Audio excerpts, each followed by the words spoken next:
పాకిస్తాన్లో హింస తారాస్థాయికి చేరుకుంటుంది. ఆందోళనలతో అక్కడి నగరాలు అట్టుడుగుతున్నాయి. ముఖ్యంగా లాహోర్, ఇస్లామాబాద్ అట్టుడుగుతున్నాయి. నిరసనకారులపై పోలీసులు కాల్పులకు తెగబడ్డారు. కాల్పుల్లో ఇప్పటివరకు 12 మందికి పైగా నిరసనకారులు మృతి చెందారు. వందల మందికి తీవ్ర గాయాలయ్యాయి. 2 రోజులుగా పాకిస్తాన్ ప్రభుత్వానికి వ్యతిరేకంగా తెహ్రీక్ ఈ లబ్బైక్ పాకిస్తాన్ ఆందోళన తీవ్రతరం చేస్తుంది. లాహోర్, ఇస్లామాబాద్లో పెద్ద ఎత్తున నిరసనలు కొనసాగుతుంది. దీంతో వందల మంది నిరసనకారులు అరెస్ట్ అవుతున్నారు. ఈ క్రమంలో పోలీసులపై జనం తిరగబడుతున్నారు. పోలీసులపై రాళ్ళు, కర్రలతో అటాక్ చేస్తున్నారు. అరెస్టులు, పరస్పర దాడులతో పరిస్థితి ఉద్రిక్తంగా మారుతోంది. ఇక ఇజ్రాయెల్ గాజా ఒప్పందంలో అమెరికా తీరును వ్యతిరేకిస్తూ టీఎల్పీ, ఇస్లామిక్ సంఘాలు మండిపడుతున్నాయి. లాహోర్లోని అమెరికా రాయబార కార్యాలయం ముట్టడికి టీఎల్పీ పిలుపునిచ్చిన నేపథ్యంలో ఈ ఆందోళనలు చెలరేగుతున్న పరిస్థితి కనబడుతోంది. పాకిస్తాన్లో పూర్తిగా అల్లకల్లోలంగా మారుతోంది. పలు నగరాల్లో హింస చెలరేగుతోంది.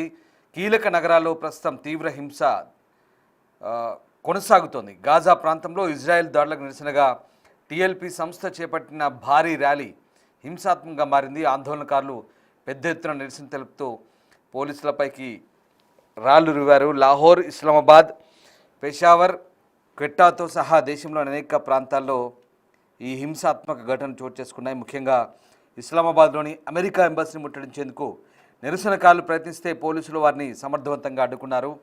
లాహోర్లో కాల్పుల్లో 2 వ్యక్తులు మరణించినట్టుగా నివేదించబడింది. సో మొత్తం మీద అన్ని ప్రాంతాలు జరిగిన కాల్పుల్లో ఇప్పటివరకు 12 మంది నిరసనకారులు మృత్యువాత పడ్డట్టుగా తెలుస్తోంది. అల్లర్లు చెలరేగాయి, హింస చెలరేగింది. దీంతో 12 మంది మృతి చెందారు. ప్రధాన నగరాల్లో అధికారులు ఇంటర్నెట్ సేవలు నిలిపేశారు. డొనాల్డ్ ట్రంప్ వివాదాస్పద గాజా ప్రణాళికకు పాకిస్తాన్ ప్రభుత్వం మద్దతు ఇస్తున్నట్లు భావించి దాన్ని నిరసిస్తూ టీఎల్పీ మద్దతుదారులు వీధుల్లోకి వచ్చారు. ఈ క్రమంలోనే అల్లర్లు చోటు చేసుకున్నాయి. ప్లకార్డులతో నినాదాలు చేయడంతో పోలీసులు లాఠీచార్జ్తో సహా ప్రజలను అదుపులోకి తెచ్చేందుకు ప్రయత్నిస్తున్నారు. కానీ ఘర్షణ చెలరేగైతే ఈ ఘటనలకు సంబంధించి ఇంకా పాకిస్తాన్ ప్రభుత్వం అధికారికంగా ఎలాంటి ప్రకటన అయితే చేయలేదు. బట్ ఈ ఘటనలకు సంబంధించి ఇంకా అన్ని నగరాల్లో ప్రస్తుతం విస్తృత ఆందోళనలు అయితే కొనసాగుతున్నాయి. తెహ్రీక్ ఈ లబ్బైక్ పాకిస్తాన్ నేతృత్వంలో ప్రస్తుతం ఈ ఆందోళనలు కొనసాగుతున్నాయి.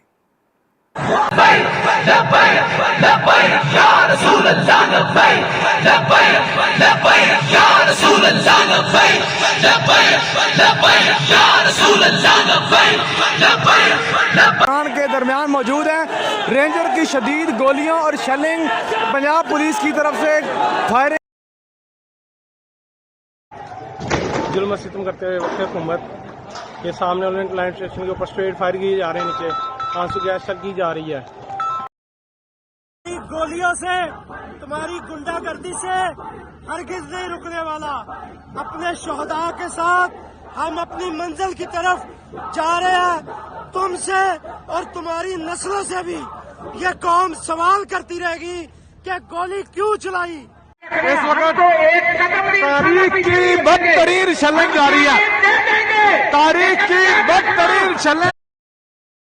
తీవ్రవాద ఇస్లామిక్ పార్టీ తెహ్రీక్ ఈ లబ్బైక్ Pakistan TLP నిర్వహించతలపెట్టిన లబ్బైక్ Aqsa million March నిరసనను అడ్డుకునేందుకు ప్రభుత్వం కట్టుదిట్టమైన చర్యలు చేపట్టిన నేపథ్యంలో ఇస్లామాబాద్లో జరిగిన అల్లర్లలో ఒక్కసారిగా పోలీసు కాల్పులు చోటు చేసుకున్నాయి.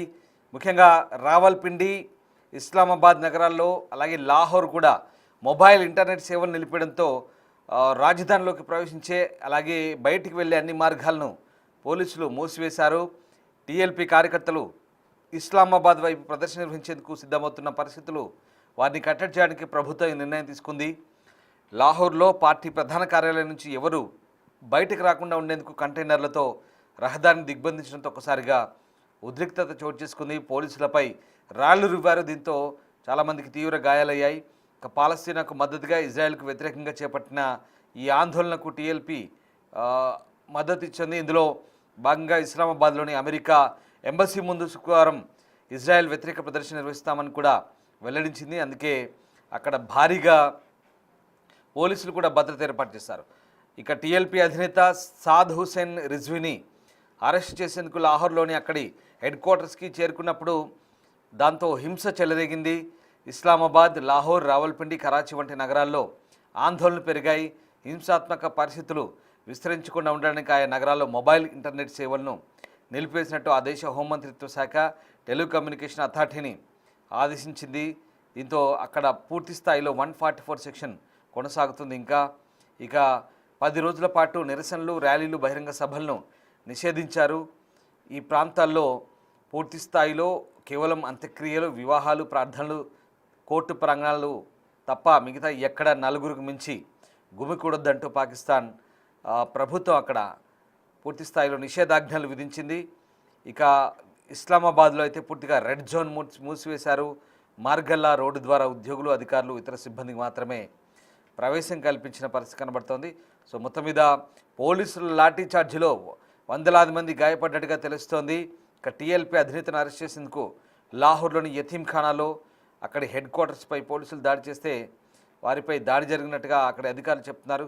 మొత్తం మీద లాహోర్, రావల్పిండి, ఇస్లామాబాద్ ఈ నగరాల్లో జరిగిన ఘర్షణల్లో ఇప్పటివరకు 12 మందికి పైగా మృతి చెందినట్టుగా వార్తలు అందుతున్నాయి. పాకిస్తాన్లో పూర్తిగా హింస చోటు చేసుకుంటుంది. పరిస్థితి చేజారిపోతుందనడానికి ఈ ఆందోళన నిదర్శనంగా తెలుస్తుంది. మరోవైపు అటు పాకిస్తాన్ అలాగే తెహ్రీక్ తాలిబాన్ పాకిస్తాన్ మధ్య కొనసాగుతున్న ఘర్షణలో కూడా ఇటు పాకిస్తాన్లోని క్వెట్టా ప్రాంతంలో ఒరగ్జాయ్ జిల్లాలో జరిగిన ఆపరేషన్లో 30 మంది తెహ్రీక్ తాలిబాన్ పాకిస్తాన్ టెర్రరిస్టులను హతమార్చినట్టుగా పాకిస్తాన్ ఆర్మీ చెప్తోంది. ఖైబర్ పఖ్తుంఖ్వా ఒరగ్జాయ్ జిల్లాలో నిర్వహించిన ఆపరేషన్లో టీటీపీ టెర్రరిస్టులతో జరిగిన ఘర్షణలో 11 మంది పాకిస్తాన్ సైనికులు కూడా మరణించిన సంగతి తెలిసింది. వారిలో ఒక లెఫ్టినెంట్ ఉన్నారు, ఒక మేజర్ కూడా ఉన్నారు. ఈ ఘటన తర్వాత ఆ ప్రాంతంలో పాకిస్తాన్ ఆర్మీ భద్రతా దళాలు ప్రతీకార ఆపరేషన్ కూడా కొనసాగిస్తున్నాయి. ఆఫ్ఘనిస్తాన్ మంత్రి భారతదేశంలో పర్యటిస్తున్న తరుణంలోనే అక్కడ ఏకంగా ఆఫ్ఘనిస్తాన్ రాజధాని కాబూల్తో సహా ఇతర ప్రాంతాలపై పాకిస్తాన్ వైమానిక దాడులు చేసిన సంగతి తెలిసిందే.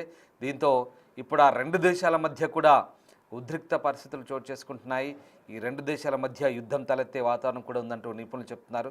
సో మొత్తం మీద పాకిస్తాన్ ఎక్కడా శాంతి లేదు. పాకిస్తాన్ అంతా కూడా అహింస, అల్లకల్లోలం, అశాంతితో రగులుతోంది. ఇంత జరుగుతున్నా వాళ్ళ ఏకైక శత్రువు టార్గెట్ భారతే అని చెప్తోంది. భారత్ విషయంలో మాత్రం వైఖరి మార్చుకోవట్లేదు. అయితే పాకిస్తాన్కు ముప్పేట ఒత్తిడి పెరుగుతుంది. పాకిస్తాన్లో అంతర్గతంగా ఆ దేశంలో శత్రువులు అలాగే బయట నుంచి కూడా అటు బిఎల్ఏ ఇటు తాలిబాన్ నుంచి ముప్పు పొంచి ఉన్నప్పటికీ కూడా ఆ దేశ ఆర్థిక పరిస్థితి దిగజారినప్పటికీ కూడా టెర్రరిస్టులను ప్రోత్సహిస్తూ ఆ దేశం అక్కడి ప్రజలను మభ్యపెడుతుందనే విమర్శలు కూడా ఉన్నాయి. मरकजी अमीर अपने कारखानान में मौजूद है और पाकिस्तान के मार्च के आगाज होने का